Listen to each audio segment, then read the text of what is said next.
வணக்கம். ஆகாஷ்வாணி மாநில செய்திகள் வாசிப்பவர் சாந்தி ரமேஷ். தலைப்புச் செய்திகள். மாணாக்கர் தங்களுடைய திறன்களால் எதிர்கால இந்தியாவிற்கு வழிகோல முடியும் என்று குடியரசுத் தலைவர் திருமதி திரௌபதி முர்மு தெரிவித்துள்ளார்.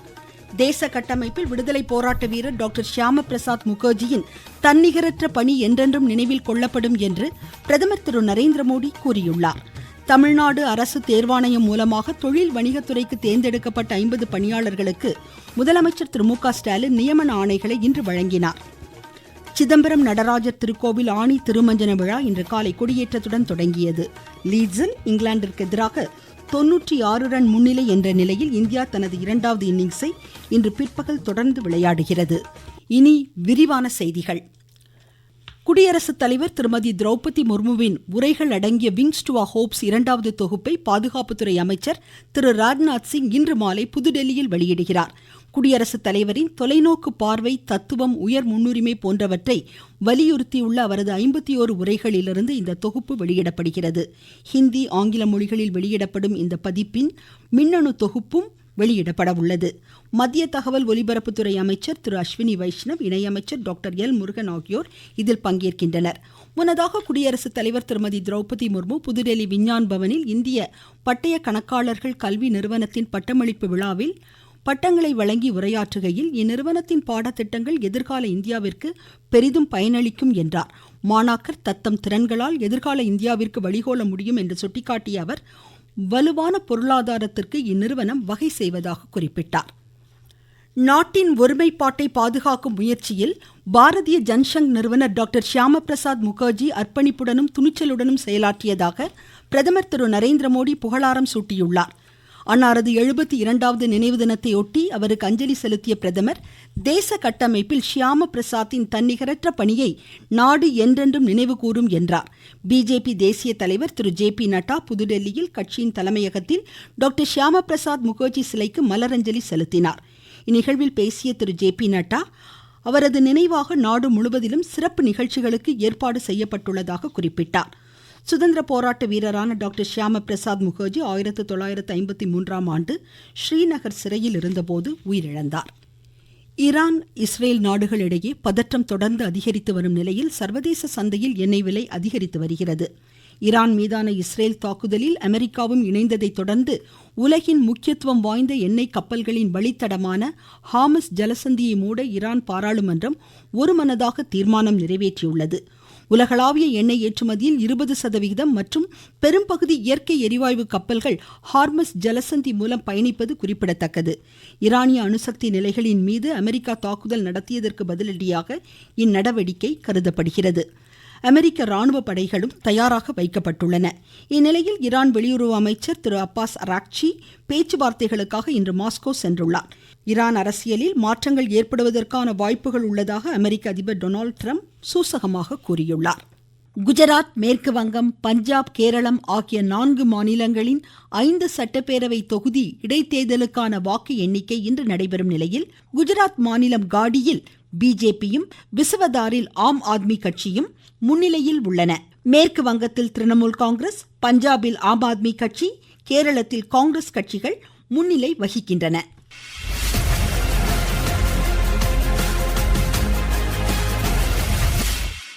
பிரதமர் திரு நரேந்திர மோடி தலைமையிலான மத்திய அரசின் 11 ஆண்டு காலம் செய்தி தொகுப்பு. இந்தியா கடந்த 10 ஆண்டுகளுக்கு மேலாக பல்துறைகளில் மேம்பாடு கண்டுவரும் நிலையில், நாட்டின் சிறுபான்மையின சமூகத்தினர் உள்ளடக்கிய வளர்ச்சி, ஆளுமை, வாய்ப்புகள் அரசின் சீர்திருத்தங்களுடன் முன்னேற்ற பாதையில் பயணித்து வருகின்றனர். கல்வி, பொருளாதார ஆளுமை, கட்டமைப்பு மேம்பாடு போன்றவற்றின் மூலம் சிறுபான்மையின மக்களின் வாழ்வாதாரத்தை மேம்படுத்த உயர் முன்னுரிமை வழங்கப்படுகிறது.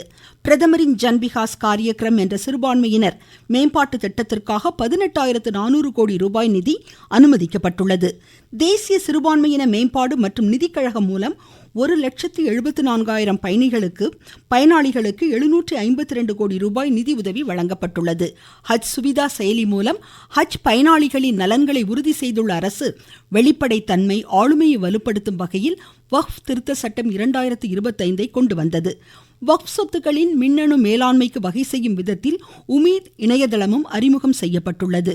புத்த மேம்பாட்டு திட்டம் போன்றவை பல்வேறு சமயத்தினரின் தேவைகளை பூர்த்தி செய்ததோடு அவர் தம் கலாச்சாரத்தை பாதுகாத்ததோடு கல்வியில் மேம்படுத்துவதற்கான நடவடிக்கைகளும் மேற்கொள்ளப்பட்டுள்ளது. அர்ப்பணிப்பு மிகு திட்டங்கள், கல்வி உதவித்தொகை, மின்னணு சீர்திருத்தங்கள், கலாச்சார பராமரிப்பு போன்றவற்றின் மூலம் ஆளுமையை உறுதி செய்து நிலையான உள்ளடக்கத்திற்கு மத்திய அரசு வகை செய்துள்ளது. உள்ளடக்கம் ஒரு கொள்கையாக இல்லாமல் உறுதிமொழியாக நடைமுறைப்படுத்தப்பட்டு வருகிறது.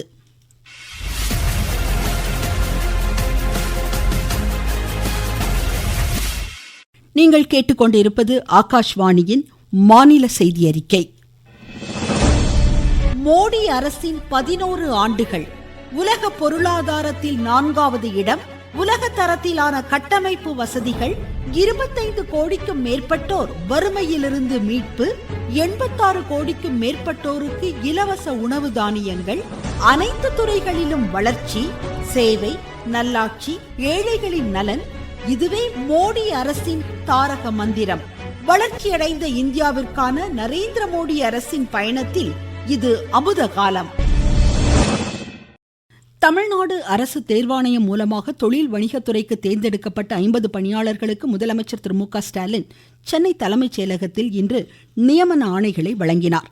சென்னை சேப்பாக்கத்தில் 8 கோடி ரூபாய் மதிப்பிலான முடிவடைந்த திட்டப்பணிகளை துணை முதலமைச்சர் திரு உதயநிதி ஸ்டாலின் இன்று தொடங்கி வைத்தார். ராயப்பேட்டையில் 9 கோடி 68 லட்சம் ரூபாய் மதிப்பீட்டில் புதிய திட்டப்பணிகளுக்கு அவர் அடிக்கல் நாட்டினார். புலித்தோப்பு பகுதியில் 1 கோடியே 35 லட்சம் ரூபாய் மதிப்பீட்டிலான ஆரம்ப பள்ளி கட்டடம், தேனாம்பேட்டை லாக் நகரில் 1 கோடியே 30 லட்சம் ரூபாய் மதிப்பீட்டில் கட்டப்பட்ட பல்நோக்கு கட்டடம் ஆகியவற்றையும் அவர் திறந்து வைத்தார்.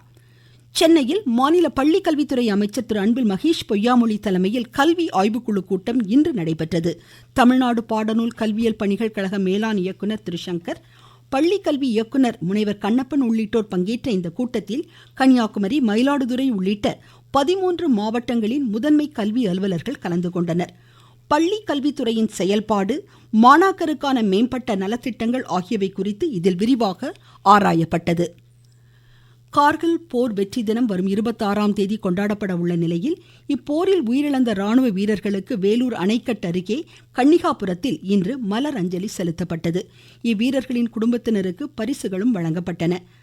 காஞ்சிபுரம் மாவட்ட ஆட்சியர் அலுவலகத்தில் இன்று நடைபெற்ற பொதுமக்கள் குறைதீர் நாள் கூட்டத்தில் மாற்றுத்திறனாளிகள் நலத்துறை சார்பில் இணைப்பு சக்கரம் பொருத்தப்பட்ட ஸ்கூட்டர் வாகனத்தை ஆட்சித்தலைவர் திருமதி கலைசெல்வி மோகன் இருவருக்கு வழங்கினார்.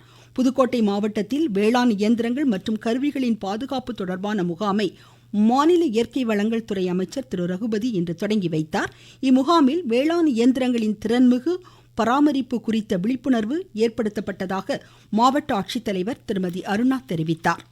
சிவகங்கை மாவட்டத்தில் மீன் வளர்ப்பு விவசாயிகள் மானியம் பெற மீன் வளர்ப்போர் மேம்பாட்டு முகமையில் பதிவு செய்து பயனடையுமாறு மாவட்ட ஆட்சித்தலைவர் திருமதி ஆஷா அஜித் கேட்டுக்கொண்டார். மேற்கு தொடர்ச்சி மலைப்பகுதிகளில் அண்மை மழையால் நீர்நிலைகளில் நீர்வரத்து அதிகரித்ததை அடுத்து தென்காசியில் கார் சாகுபடி முன்னேற்பாட்டு பணிகள் முழுவீச்சில் நடைபெறுவதாக எமது செய்தியாளர் கூறுகிறார்.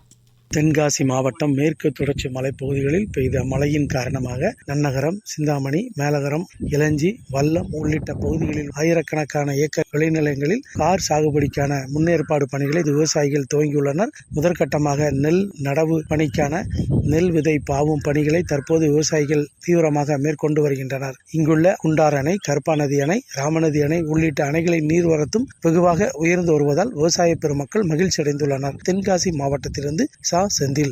சிதம்பரம் நடராஜர் திருக்கோவில் ஆணி திருமஞ்சன விழா இன்று காலை கொடியேற்றத்துடன் தொடங்கியது. முக்கிய நிகழ்வான தேர் திருவிழா வரும் 1ஆம் தேதியும் ஆணி திருமஞ்சனம் 2ஆம் தேதியும் நடைபெறும். திருச்செந்தூர் அருள்மிகு சுப்பிரமணியம் சுவாமி திருக்கோவில் குடமுழுக்கு விழா வரும் 7ஆம் தேதி நடைபெற உள்ள நிலையில் யாகசாலை பணிகள் இன்று நடைபெறுவதாக எமது செய்தியாளர் கூறுகிறார். நாகை மாவட்டம் கோடியக்கரை கடற்கரையில் இலங்கை நாட்டை சேர்ந்த ஃபைபர் படகு கரை ஒதுங்கிய நிலையில் வேதாரண்யம் கடலோர பாதுகாப்பு குழு காவல்துறையினர் விசாரணை மேற்கொண்டு வருகின்றனர். லீட்ஸில் இங்கிலாந்திற்கு எதிரான முதல் டெஸ்ட் கிரிக்கெட் போட்டியின் நேற்றைய 3ஆம் நாள் ஆட்ட நேர இறுதியில் இந்தியா தனது 2வது இன்னிங்ஸில் 2 விக்கெட் இழப்பிற்கு 90 ரன் எடுத்திருந்தது. KL ராகுலும் சுப்மான் கில்லும் களத்தில் உள்ளனர். முதல் innings score England 465, India 471. India தற்போது 96 ரன் முன்னிலையில் உள்ளது. 4ஆம் நாள் ஆட்டம் இன்று பிற்பகல் தொடர்ந்து நடைபெறும். மீண்டும் தலைப்புச் செய்திகள். மாணாக்கர் தங்களுடைய திறன்களால் எதிர்கால இந்தியாவிற்கு வழிகோல முடியும் என்று குடியரசுத் தலைவர் திருமதி திரௌபதி முர்மு தெரிவித்துள்ளார். தேச கட்டமைப்பில் விடுதலை போராட்ட வீரர் டாக்டர் ஷியாமா பிரசாத் முகர்ஜியின் தன்னிகரற்ற பணி என்றென்றும் நினைவில் கொள்ளப்படும் என்று பிரதமர் திரு நரேந்திர மோடி தெரிவித்துள்ளார். தமிழ்நாடு அரசு தேர்வாணையம் மூலமாக தொழில் வணிகத்துறைக்கு தேர்ந்தெடுக்கப்பட்ட 50 பணியாளர்களுக்கு முதலமைச்சர் திரு மு.க. ஸ்டாலின் நியமன ஆணைகளை இன்று வழங்கினார். சிதம்பரம் நடராஜர் திருக்கோவில் ஆணி திருமஞ்சன விழா இன்று காலை கொடியேற்றத்துடன் தொடங்கியது. லீட்ஸில் இங்கிலாந்திற்கு எதிராக 96 ரன் முன்னிலை என்ற நிலையில் இந்தியா தனது 2வது இன்னிங்ஸை இன்று பிற்பகல் தொடர்ந்து விளையாட உள்ளது. இத்துடன் இந்த செய்தியறிக்கை முடிவடைந்தது.